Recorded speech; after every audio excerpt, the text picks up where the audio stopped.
You want to use the redirection operator inputting and outputting, you can use them together.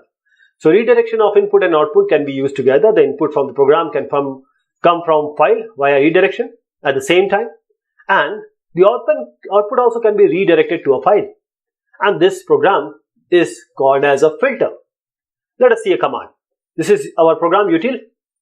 This is new poem.txt. So you are taking the content of new poem.txt and transferring it to poetry.txt.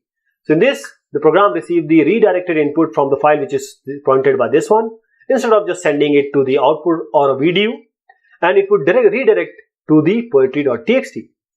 And we can also send the contents of file this one to the printer. How? Take the content in the util and transfer it to the PRN.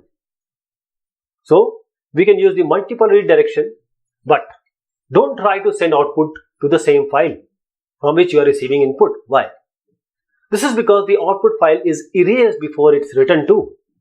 So by the time you are trying to receive the input from the file, it is already erased. So this is a very powerful tool for developing the utility programs, especially if you are dealing with data, examining and altering the data in the file. So this redirection is a very good idea to establish relationship between a program and a file. There is one more operator that can be used to relate to programs directly, which is the pipe operator, right? So that we can output one which is fed directly into another, and with no files at all involved in between. This is the piping, and this is the operator we use. This is called the pipe.